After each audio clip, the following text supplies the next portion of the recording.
Good evening, and thank you for joining us for Alumni Education's The Great Recession, Is There Light at the End of the Tunnel? This live lecture, presented for alumni of Holy Cross and Friends, is given by Economics Professor Victor Matheson. Professor Matheson holds a PhD and master's degree from the University of Minnesota. He has also provided expert commentary for several media outlets, including Forbes magazine, ESPN magazine, Time Magazine Europe, the New York Times, and many others. You can submit questions to Professor Matheson at any time during the lecture using the chat function on the right-hand side of your screen. You can also submit questions via Facebook, Twitter, or via email.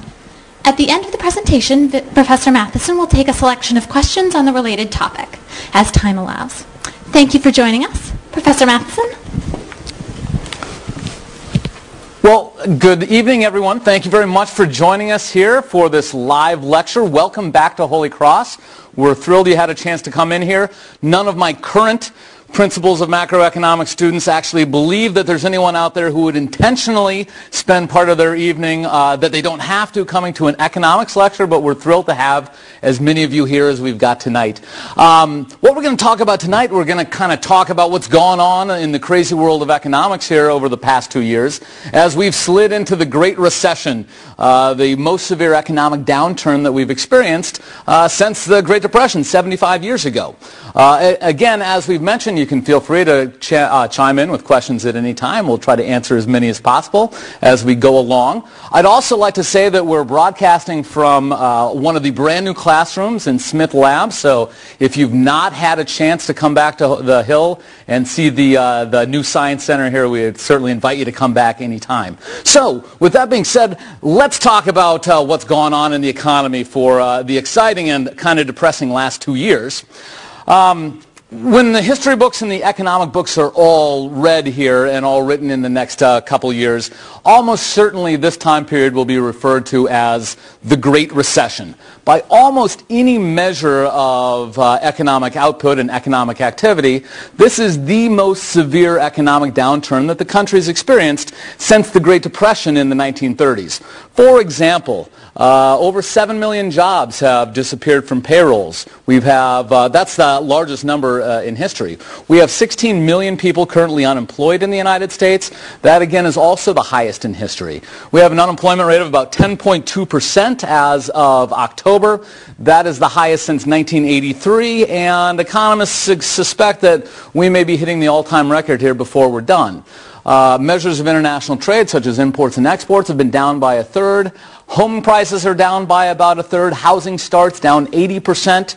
Stock market values down by over 50%. So without question, one of the most significant economic events certainly of any of our lifetimes. What's also important to realize, however, is no matter how bad things have gotten here, we still kind of pale in comparison to the true Great Depression. I don't think anyone is going to call this the Great Depression II. Instead, somewhere in between our run-of-the-mill recession and the grandfather of them all here back in the 1930s.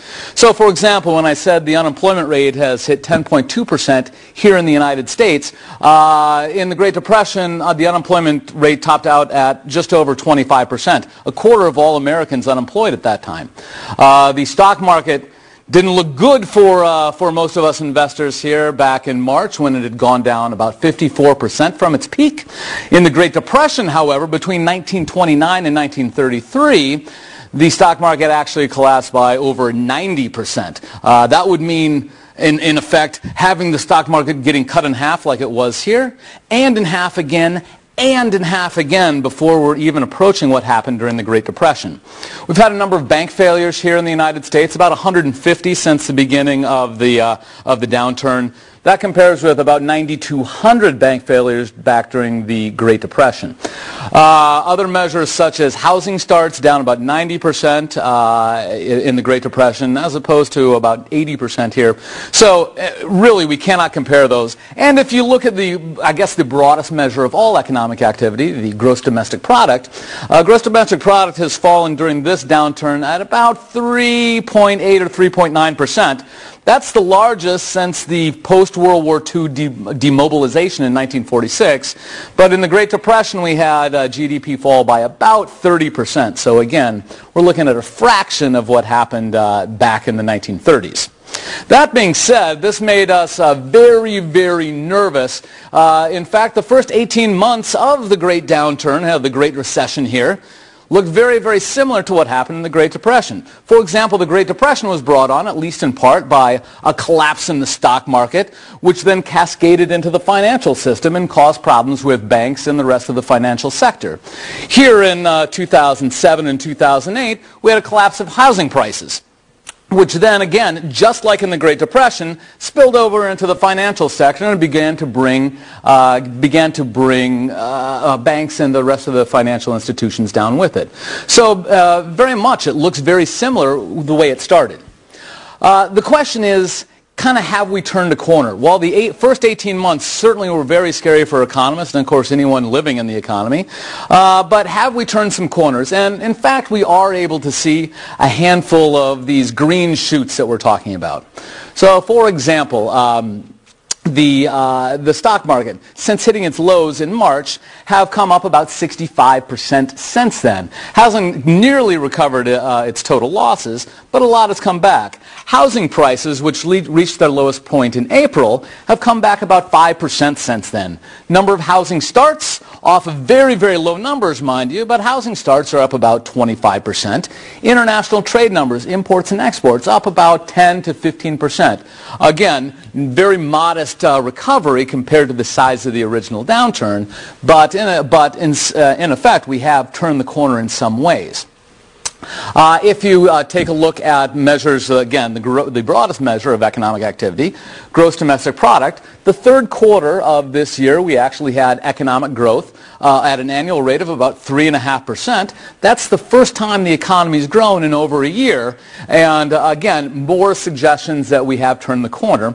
When economists look back and actually officially date the recession, it's likely that the Great Recession of 2007 through 2009 will have officially ended probably in July or August of this year. Now, are there any things out there that actually make economists very nervous? Yes. And in fact, I think what the one variable that has not turned around nearly as much as economists and, of course, politicians had hoped is the employment situation. That's certainly the thing that makes us most nervous. In fact, we're still losing jobs. In October, the payrolls were down by 190,000 jobs, and unemployment rose significantly in October compared to the previous month. What really worries economists, however, is this. And so I'll direct you here. We'll take a look at a graph up here. And what we see here is this is the employment picture in the United States for a variety of recessions back in 1974, 1980, and 1981. And those are, the colors may be a little off for you at home, but we have a small one there in yellow and then a greenish here and a blue. And what we see here is we had rapid deterioration of labor markets, but then after the recession was done, we had rapid recovery in labor markets after then. This line here is the current recession you're in. You'll notice that the payrolls have dropped significantly more than any of the previous recessions we're looking at.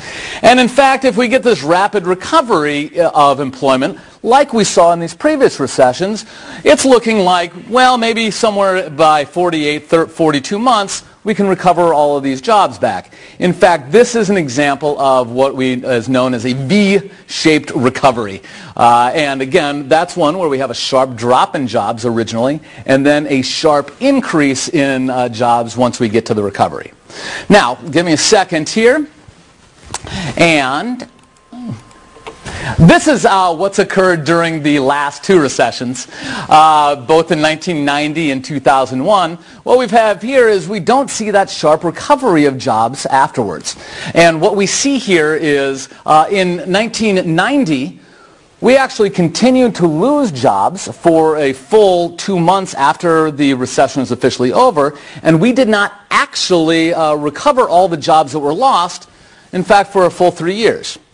In 2001, we not only did not start to recover jobs at the end of the recession, but we actually continued to lose jobs for another 20 months after the official end of the recession, and it took a full 4 years for all of the jobs that we lost during the recession to come back.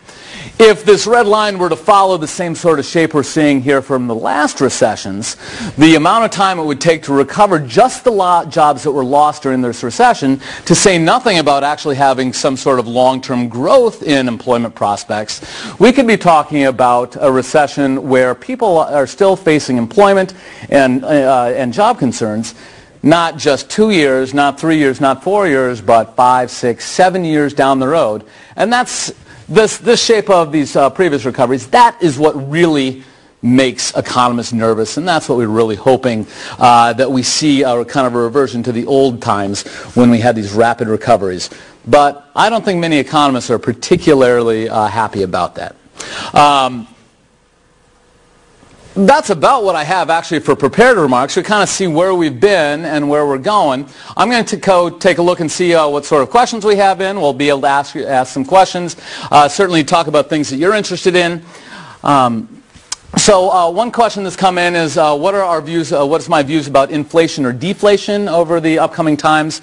As of right now, we are seeing no worry about inflations on the long term, at least the short to medium term. In fact, Ben Bernanke just yesterday reiterated that he doesn't worry at all that we're in any sort of inflationary area. As a matter of fact, last year, for the first time in 50 years, we actually had a fall in prices, not even a small, manageable 1 or 2% inflation. We actually had deflation for the first time, again, the first time since the Great Depression. With job markets being as poor as they are, with 10% of people unemployed, that puts serious downward pressure on wages. I would certainly not be concerned any time in the short to medium term. In the long term, certainly we need to worry about inflation. The Federal Reserve has had a huge response to this recession. They're trying to not repeat their mistakes of the Great Depression. They have had massive increases in the money supply. Everything else equal, massive increases in the money supply should lead to inflation somewhere down the road. But certainly we're not seeing any sense that that's a concern at this point. Another question here also deals with, the limits of the Federal Reserve to help us out. The Federal Reserve has really gone to unprecedented lengths here to try to prevent the Great Depression from happening again. In one of kind of the great strokes of luck, George W. Bush had to replace Alan Greenspan in his role as a Fed chair several years ago, and he happened to choose Ben Bernanke. Ben Bernanke, as it turns out, is one of the world's leading experts on the economics of the Great Depression. So, as it turns out, we actually have a guy in charge of the Federal Reserve trying to prevent the next Great Depression who knows more about it than anyone else out there. Certainly during the Great Depression, the Federal Reserve certainly fell down on its job. Very ineffective response to the Great Depression, which actually made things worse rather than better. They've gone to extraordinary lengths. The Fed's balance sheet, they flooded the economy with money. They've flooded banks with money. They've tried things they've never tried before, loaning money to investment banks rather than regular banks, buying things besides government bonds, everything, a lot of stuff that isn't in the playbook. There is certainly concern in the future about, again, that leading to inflation, certainly not now. One real concern, however, is now that the Fed has tried almost everything that they can think of, what if we have further deterioration in the economy? And that is a real concern. And what economists refer to this as is a liquidity trap. And a liquidity trap occurs when even doing everything you can with monetary policy is not enough to bring your economy back. And most economists think that for the first time again, since the Great Depression, we're seeing a situation where the economy is in a liquidity trap. By some estimates, economists suggest that in order to bring us back, the Federal Reserve needs to cut interest rates down to negative 7%. Of course, you can't make interest rates negative, and that means that the Federal Reserve kind of has fired all its ammunition. So what do you do now? Well, of course, there's two schools of thought on this. One is, well, cut interest rates to zero and hope you've done enough and hope that things turn around. Of course, the other side, as Keynesian economists, say, well, if the Federal Reserve and monetary policy isn't sufficient, we should engage in fiscal policy. And of course, that's what we did back in February with the passage of the stimulus package. Let's see what else we got here. So what sort of things signify the recession has come to the end? The way recessions are actually officially dated is there's a group of economists at the National Bureau of Economic Research called the Business Cycle Dating Committee, and they actually identify about 10 different pieces of information that they kind of group together to try to get a feeling about things. And it includes some of the ones you would suspect, things like employment, industrial production, consumer sales, and a handful of other things. Certainly the biggest one they look at, however, is the GDP. The fact that GDP turned positive and moderately strongly positive in the third quarter here suggests that it's almost certain that when they look back, they'll look back, in a year or two, they'll look back at this time period, and almost certainly they'll date the recession being done here. But again, not every variable here is turning around. Employment, of course, the big one that they take a look at that has not turned around yet.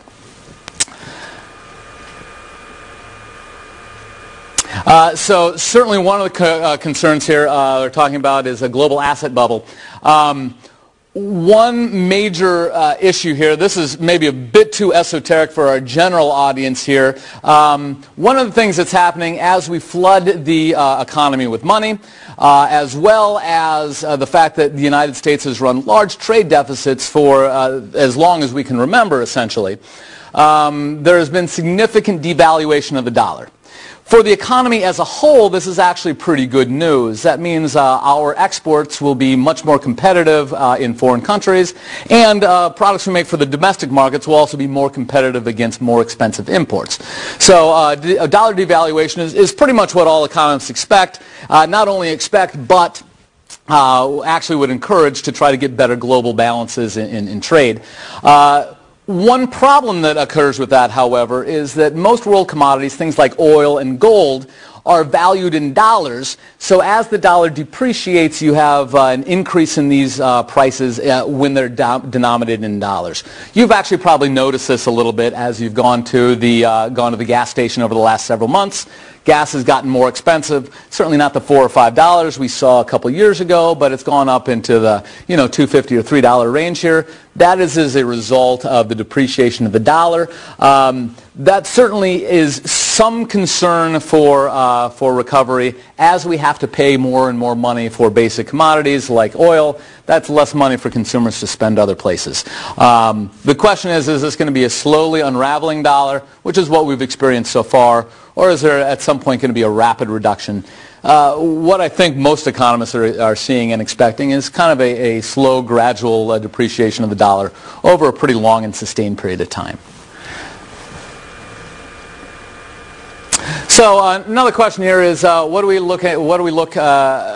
expect for the world economy, especially when we take a look at a couple of our big world players such as India and China.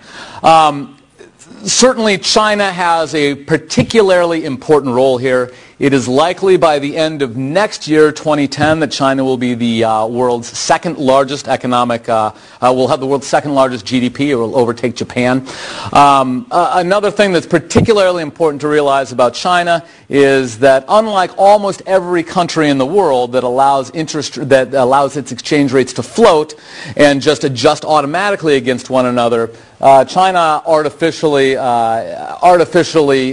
fiddles with its exchange rate and has been keeping it artificially low, which at least in part has led to these large trade deficits that we've run with China. Long-term prospects for China and India, of course, are good. They have a rapidly educating population. They have integrated themselves well with the world. India is particularly well positioned because, of course, it's a large number of English speakers, which is the language of most of the world. Certainly China is going to have to, both China and India are going to have to take their part and be part of global solutions in a way they haven't before.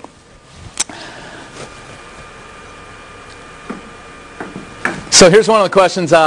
This is an interesting question. Probably affects many of you out there. We talked about the collapse of the home loan market and the mortgage market as people were unable to pay back their mortgages. Do we expect banks to be hurt by collapsing student loan market? That's an interesting question. Again, probably affects many of you. That's an interesting question. I would say in general, no. And the reason for this is while we are facing 10.2% unemployment overall in the economy, by no means is that evenly spread out over all demographic groups and over all geographies.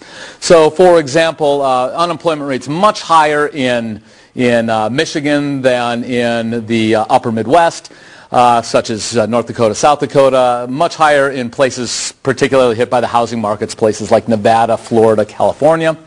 The other thing that unemployment is also particularly concentrated in folks who don't have college degrees.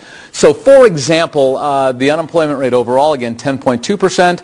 Among college-educated adults, however, the unemployment rate still remains about 5%. Now, mind you, that's 2 or 3% higher than it was just a few years ago. But again, a 5% unemployment rate is not the sort, among college grads, is not the sort of thing that's probably going to cause a tidal wave of student loan failures. So I would suspect that banks are obviously not sitting completely safe, but certainly we don't see the same sort of catastrophic effects we wouldn't think. Oh, okay. So this is a little bit of a depressing question. Do I see any changes in behavior that we expect in the long term from this? Obviously, the Great Depression in the 1930s fundamentally changed the way people behave. Anyone who has parents or grandparents, or maybe we have some older alums who actually lived through it themselves, who are tuned in with us tonight, the Great Depression fundamentally defined a generation in such a way that, very high savings rates, very strong concern about going into debt in a way that we haven't seen since. Do we expect this great financial collapse here to fundamentally change the way people behave? Well, certainly we've seen some short-term behavior changes. The savings rate in the United States was actually negative just as recently as 2 or 3 years ago. We now have savings rates of about 5%. People not buying that, third or fourth flat screen TV, instead making sure that they save money. People paying down credit card debts, people not buying $500,000 houses that they can't afford. So we're certainly seeing some retrenchment in that. The question is again, do we have any long-term effects there?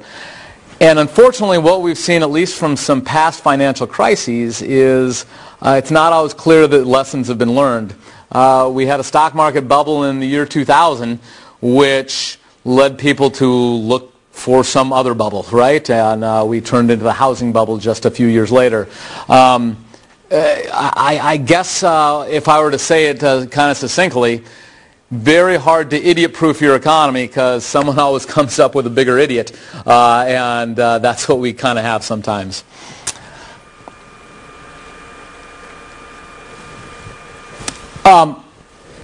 That's what we got for tonight. We hope that some of you have enjoyed checking in here. I certainly enjoyed speaking from some of you and talking and answering some of your questions.